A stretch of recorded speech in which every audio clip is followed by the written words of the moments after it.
All right, guys, I'm going to work through the questions on the first review. ABC is an equilateral. Triangle ABC is equilateral with a perimeter of 30. That means that each side of the triangle will be 10. We've talked about this a whole lot. If I want to get the height, we drop a height. This would be 60 degrees because all three corners have to be 60, making this 30. So this will be half the size, and this would be half the size root 3. So the area would be 1/2 times the base. The base is the entire thing, 10, times the height, 5 root 3. So half of 10 is 5. That'd be 25 root 3. Number 2, we have a rectangle, RSTU. The diagonals intersect at X. It says so we have SX and XU. So XU and SX on a rectangle, those are going to be equal. So 10A minus 15 equals A plus 12. So 9A equals 27, A equals 3. So how long is RT? Well, if we plug in A, this would be 15. So if each half is 15, that's for SU, but remember on a rectangle that the diagonals are congruent. That's true on isosceles, trapezoids, rectangles, and squares. So you add that together, you get 30. We have a rhombus, RSTU. The diagonals also intersect at X. If angle TSX is 50, so the rules of a rhombus, if that's 50, then the one next to it's 50 because they're cut in half. Both of these are 50 because opposite ones are equal. Those are properties of a rhombus. That means these would be 40s. And remember that the rhombus has 90 degrees in the middle. So there's all of our angles. Find the measure of UTX. UTX would have to be that 40 there. So on a rhombus, the diagonals bisect the vertices, so the vertices are cut in half, and opposite vertices are equal. And that's what we went with there. Also, the diagonals are perpendicular, so we knew it was 90 in the middle. Diagonals are always congruent in which quads? The diagonals are congruent in the isosceles trapezoid, the rectangle, and the square. Diagonals are perpendicular. That starts at the kite, goes to the rhombus, and the square. The diagonals must bisect each other. That starts at the parallelogram, goes to the rhombus and rectangle, and the square. Find the area of the given parallelogram. So right now we don't have a height. So what I would do is make a height. Whoop! And so that's going to be a 30, 60, 90. So I'm going to pull that off to the side. We have a right triangle where this is 30, this is 4 root 3. The side across from 30 will be half, coming in at 2 root 3. You need to remember your 30, 60, 90 triangles. So the side across from 30 is half the amount. So the area equals the base times the height. So the area equals 10 times 2 root 3. So that is 20 root 3. The volume of a sphere is that, find its radius. So the volume of a sphere is 4/3 pi r cubed. And they're telling us that it's 972 pi. So the pi's cancel out. How do we undo 4/3? We do times 3/4 on both sides. So 972 times 3/4 is 729. So r cubed is 729, so we have to take the cube root.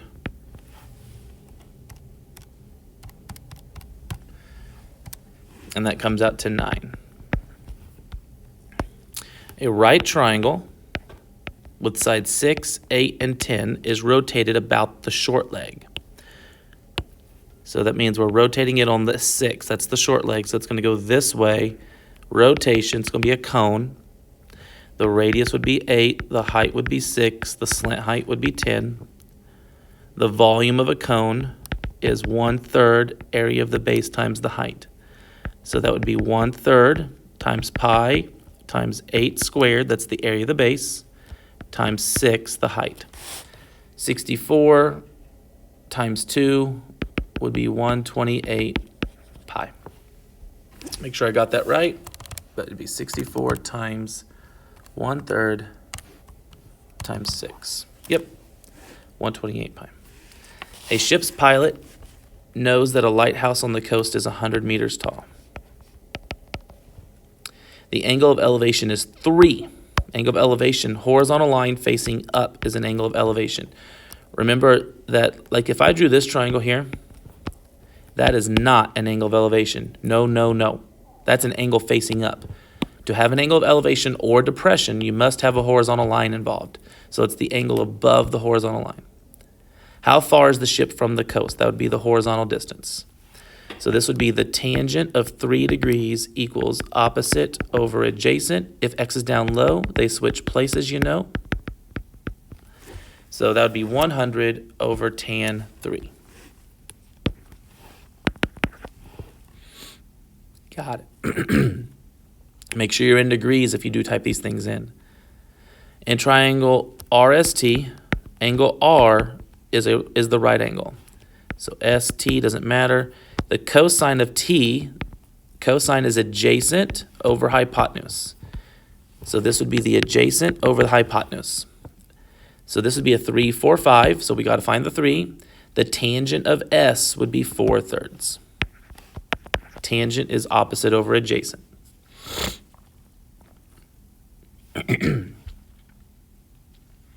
Solve for x.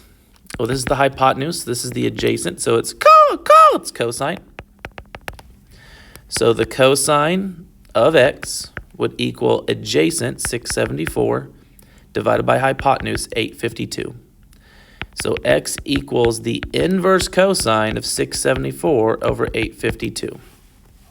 Make sure you're in degrees. Inverse cosine of 674 over 852. Round to the nearest whole number, so it'd be 37.7 rounds to 38.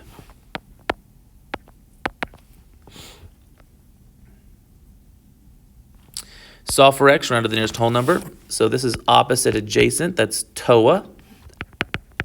So the tangent of the angle, 38, equals opposite 46 divided by adjacent. If x is down low, they switch places, you know. So it says round to the nearest whole number, that'd be 46 divided by the tangent of 38. Round to the nearest whole number would be 58.8 would be 59. 30, 60, 90 rules. 30, 60, 90 rules are 1, root 3, and 2. So what do we have? We have the 1. We need the root 3. So it's going to be 3 root 2 times root 3, which is 3 root 6.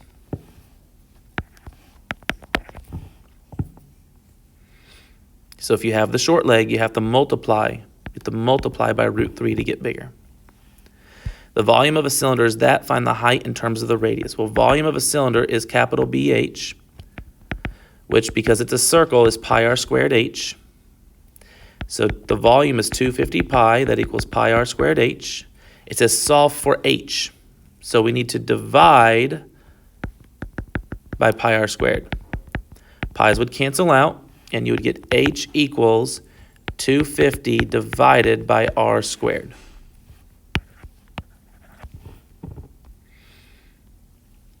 Find the area of the trapezoid, round to the nearest whole number. So the area of a trapezoid is base 1 plus base 2 divided by 2 times the height. Basically, it's the average of the bases times the height. And with trapezoids, we've been doing this all year. We cut off the wings. We know that the middle part's 10. Over here, we have a 45, 45, 90. So quick recap, 45, 45, 90s are 1, 1, root 2. So how do we go backwards? We divide by the root 2. So this is going to be 6 root 2. It's 12 divided by root 2. Multiply the root 2 to top and bottom. You get 12 root 2 over 2, which reduces to 6 root 2. Over here, this would be 6 root 2. So, oh, this would also be 6 root 2. So if that's 6 root 2, that's 30, 60, 90. We need this side, the side across from 60. So that's going to be 6 root 2 times root 3, which is 6 root 6. So now we have everything we need. We have the bases, we have the height. So I'm going to switch colors here. But the area would equal base 1, which is 10, plus base 2. Think about how long base 2 is. Base 2 is going to be 6 root 2 plus 10 plus 6 root 3.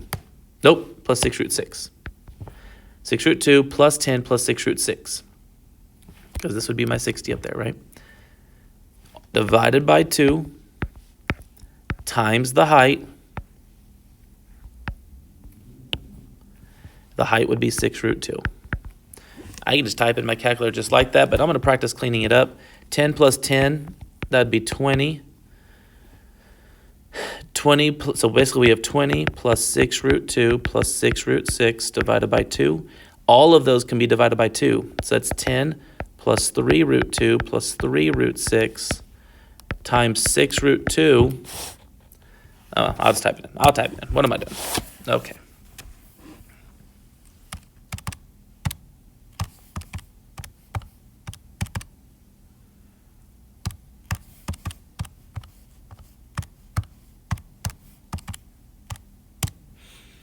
It says round to the nearest whole number, and I get 164.9, which rounds to 165. The following aquarium is a rectangular prism. The base has a length of 20 and a width of 19, 20 by 19. The height of the aquarium is 30, so the whole thing is 30. Before adding starfish and habitat into it, the water had a height of 17. So it was like maybe it was like down here at 17. Now the water is at 22. So the only height we care about is the height from 17 to 22, right? There's like a rectangular prism here that we care about, made of water. That would represent the volume of everything that was put in. So the base, so how do you find the volume? It's just length times width times height. Well, the length and width are 20 and 19, and the height we care about is 17 to 22, which is 5. So that's going to be 1900. Okay, now this is the new stuff that we kind of just started, or just finished, rather. Opposite corners are going to add up to 180. So 10x plus 5y minus 20 plus 7x plus y plus 7 have to add up to 180. I'm going to combine like terms. That would give me 17x.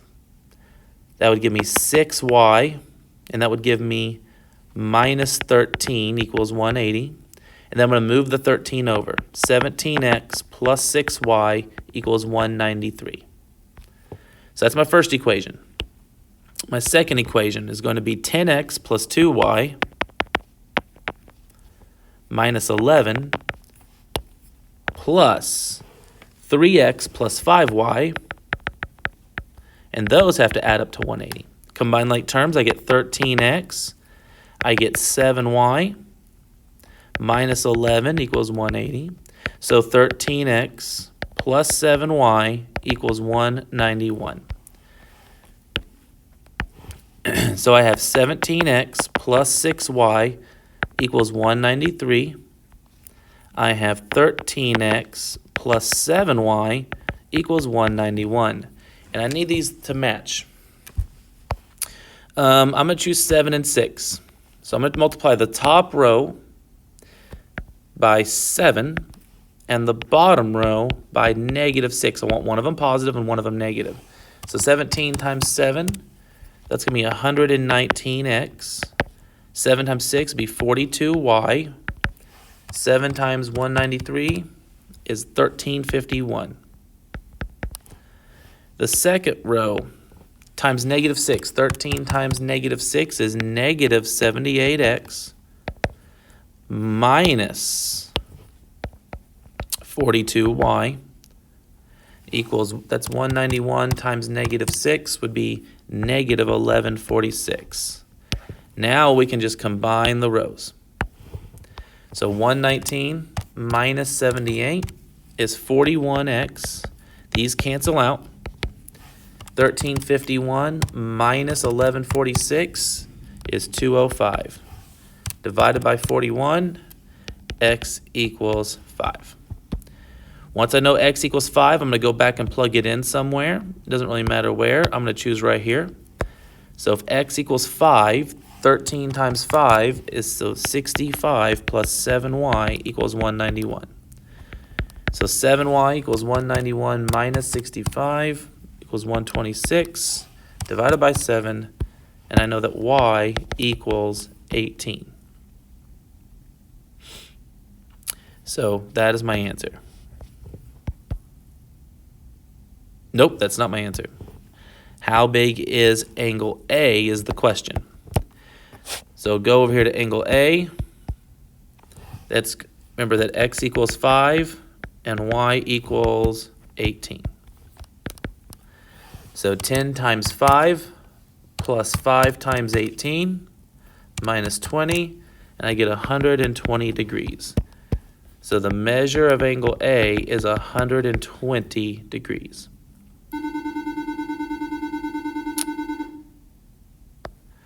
Okay, some more stuff that we just did. Outside times total equals outside times total. X minus 4 times the total would be 6x plus 1 equals outside times total would be outside 2x minus 2, and the total is the same thing. It's a tangent. So I need to distribute correctly.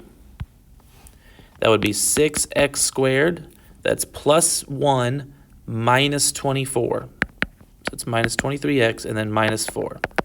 Equals, this would be 4x squared. That's minus 4x minus 4x. That's minus 8x plus 4.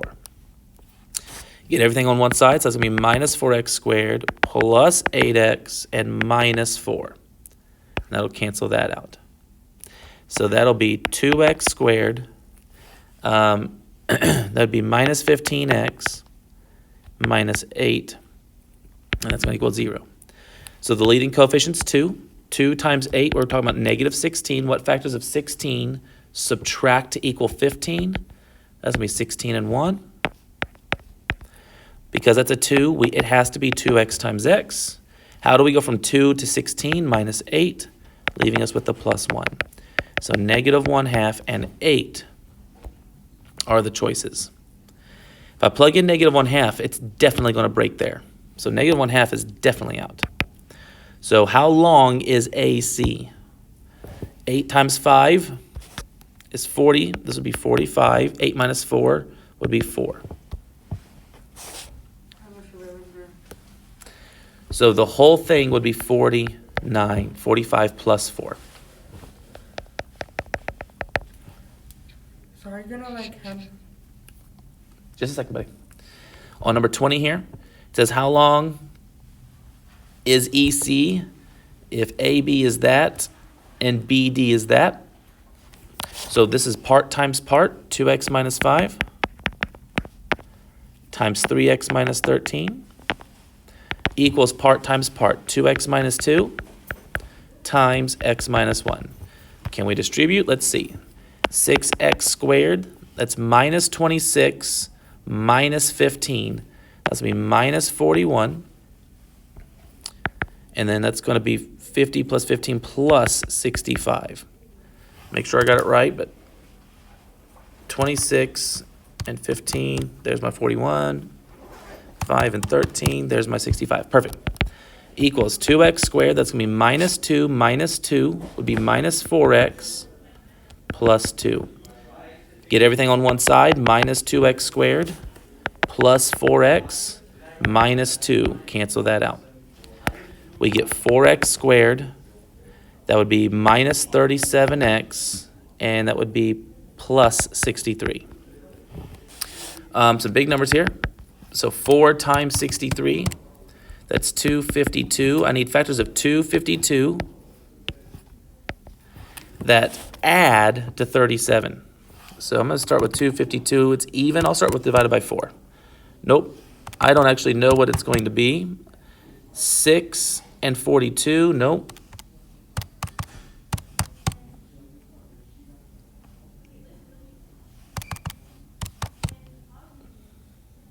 And it's going to be 9 and 28. So kind of big. I won't make them that big on the test.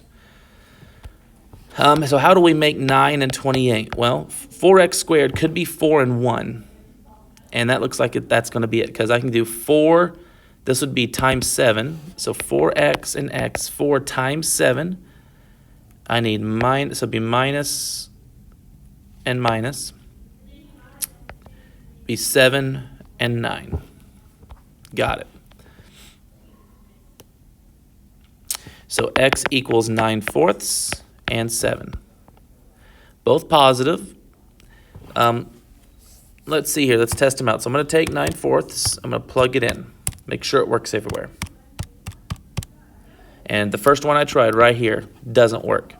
So when I plugged in 9/4, that one breaks. So 9/4 out. So let me try 7. Looks like 7. I can do 7 real quick. Yeah, 7's definitely going to work. So when I plug in 7, and I want to know how long is EC, 7 minus 1 is 6. 14 minus 2 is 12. Add them together. 6 plus 12 equals 18. Okay, everything's frozen. I can't move my iPad. Okay, there we go. Number 21. And here's another outside times total. Outside is x minus 1. Total would be 4x minus 2 equals outside x plus 1. Total would be 6x minus 13. Distribute that out. That's going to be 4x squared.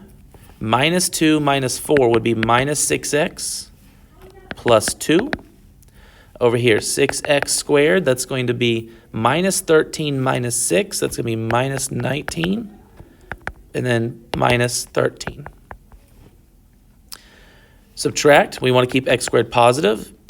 So we're going to move everything over here. And that's going to give me 2x squared minus 13x minus 15. So 2 times 15, that's negative 30. What factors of 30 subtract? Has to subtract. So not 10 and 3. Those add. It's got to be 15 and 2. We want the 15 to be negative. Because that's a 2, we know it's going to be 2x and x. How do I get 2 would be plus 1. How do I get minus 15? Got it. So hopefully we're getting better at factoring. So x would equal 15 halves or negative 1.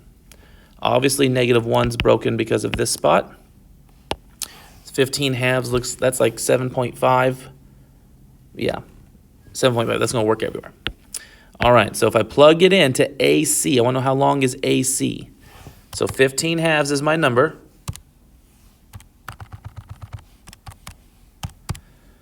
So AC would be 15 halves minus 1, sorry, 15 halves minus 1 plus 3 times 15 halves minus 1. And I get 28. Right, this would be 13 halves. And this would be 43 halves. Add those together. Boom, that's the whole thing.